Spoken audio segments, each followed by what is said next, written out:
Nah, kategori yang kita katakan perbuatan tercela adalah menurut pasal 7A UUD 45, yaitu perbuatan bohong.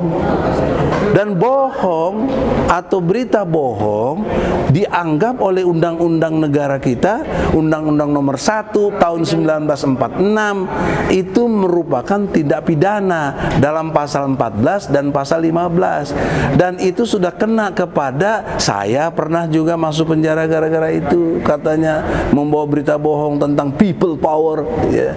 Kemudian Ratna Sarumpait kena 2 tahun ya untuk sanksinya yang dia terima di penjara.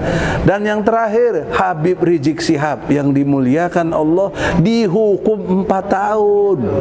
Jokowi dalam gugatan kita ada 66 janji, 66 yang kita dibohongi, 66. Nah, kalau dihukum kali Bu Ratna yang 2 tahun, kali yang Habib Rizik 4 tahun, kali yang saya 41 hari, ini nanti yang sah ganda juga berapa, kan tuduhannya sama ke situ juga. Yang jumhur berapa ya, itu nanti kita lihat, harus dituduhkan dan digugat kepada Jokowi. Jadi bisa sampai kurang lebih 300 tahun.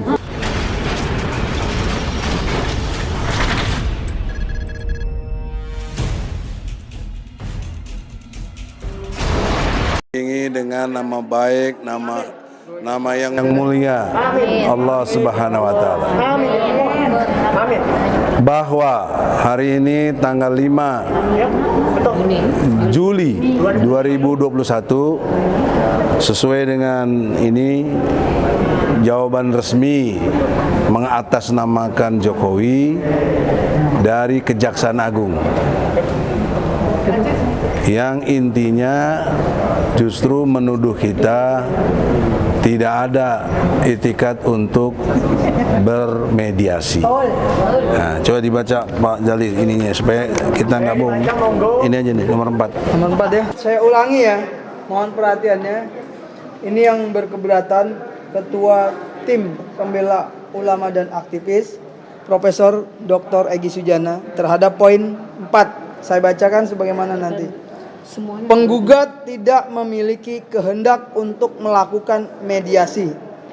Berdasarkan uraian di atas, dapat disimpulkan bahwa para penggugat sesungguhnya tidak memiliki kehendak atau itikat baik untuk melakukan perdamaian menyelesaikan perkara melalui forum mediasi. Untuk itu tergugat siap melanjutkan penyelesaian sengketa perkara akuo melalui proses persidangan oleh hakim pemeriksa perkara.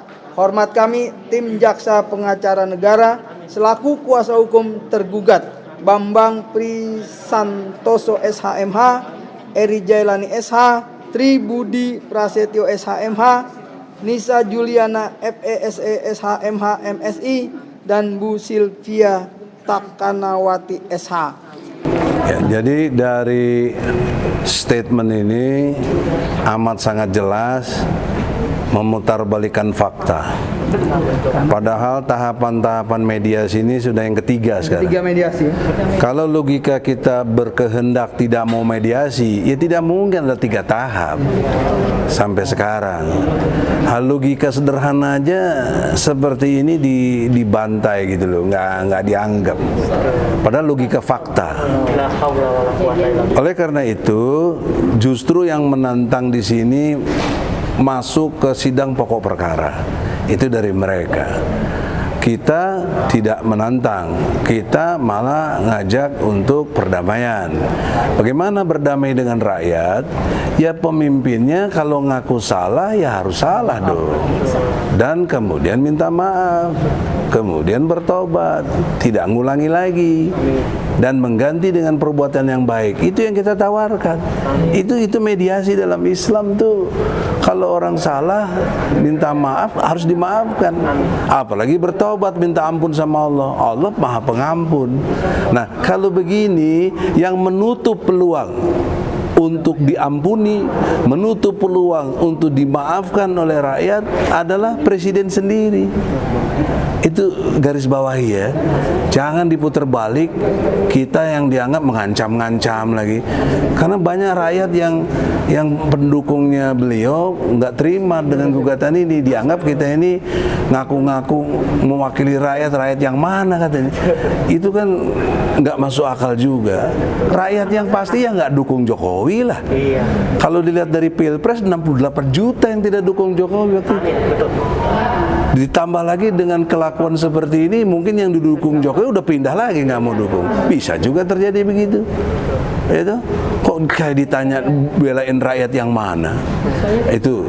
Yang kedua, dalam pengertian hukum, kalau menantang kami rakyat, kami kan mewakili rakyat nih. Ya, ini kan rakyat. Saya juga rakyat kok, emang siapa saya? Rakyat. Ya. Jokowi juga rakyat, tapi dia fungsi jadi presiden. Sekarang saya rakyat, fungsi jadi advokat. Nah, kalau menantang masuk sidang pokok perkara, ini kita justru alhamdulillah gitu. Artinya senang, bukannya mau menjorokin siapapun, berarti akan lebih terbongkar.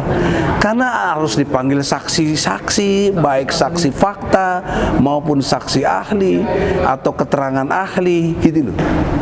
Itu akan dipanggil, nggak mungkin enggak. Ya, dengan satu, jadi lebih terbongkar lagi. Terus bukti-bukti mana yang membuat satu kondisi dia dikatakan melakukan perbuatan tercela. Nah, kategori yang kita katakan perbuatan tercela adalah menurut pasal 7A UUD 45, yaitu perbuatan bohong. Dan bohong atau berita bohong dianggap oleh undang-undang negara kita, Undang-Undang Nomor 1 Tahun 1946, itu merupakan tindak pidana dalam pasal 14 dan pasal 15. Dan itu sudah kena kepada saya, pernah juga masuk penjara gara-gara itu, katanya membawa berita bohong tentang people power ya. Kemudian Ratna Sarumpait kena 2 tahun ya untuk sanksinya yang dia terima di penjara. Dan yang terakhir Habib Rizik Syihab yang dimuliakan Allah dihukum 4 tahun. Padahal tadi sudah diterangkan nama Saudara Jali, kalau kita biasakan rakyat ditanya padahal batuk ya, kan batuk sakit, tapi gimana, sehat Pak? Alhamdulillah. Itu kan biasa, nggak ada masalah. Oh, ini dituduh COVID, dokternya sendiri juga nggak menuduh kok, malah menyatakan negatif, sehat. Tapi dihukum 4 tahun. Poin pentingnya apa? Ratna 2 tahun, Habib 4 tahun, saya 41 hari ya di penjara juga. Gak enak, sehari aja gak enak, kamarnya 1x3 gitu, ngeri banget itu ya.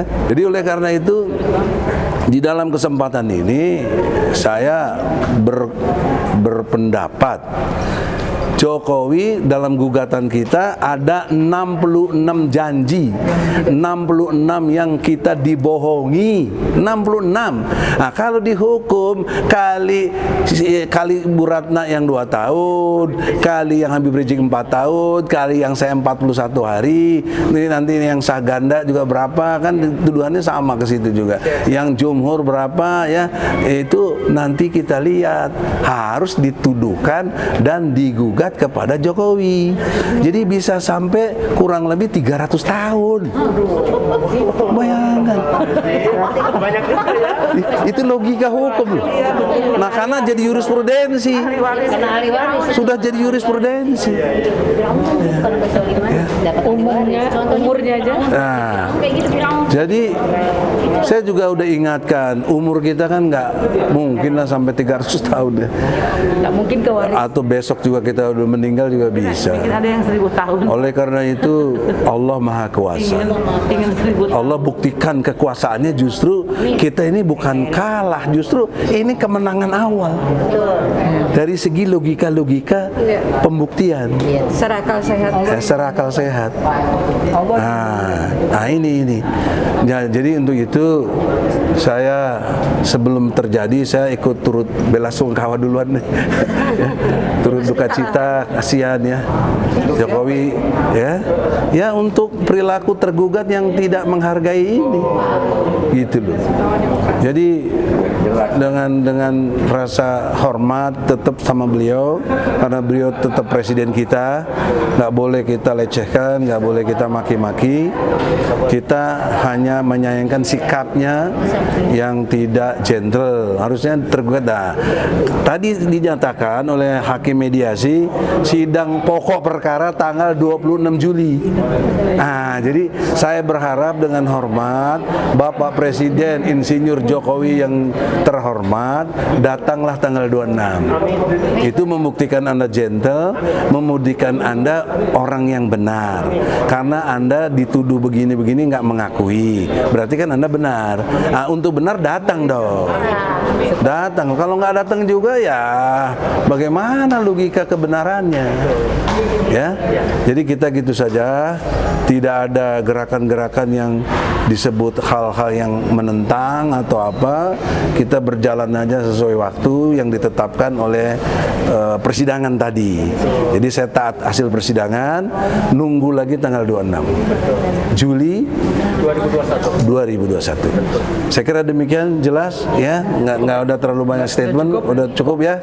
Kita akhiri, semoga Allah mendatangkan keredoannya untuk bangsa ini dan memenangkan kejujuran, kebenaran dan keadilan kepada rakyat Indonesia. Allahu Akbar. Allahu Akbar. Allahu Akbar. Artinya apa? Artinya presiden kecil, menteri kecil, gubernur kecil, diri kita yang besar. Assalamualaikum warahmatullahi wabarakatuh. Waalaikumsalam warahmatullahi wabarakatuh.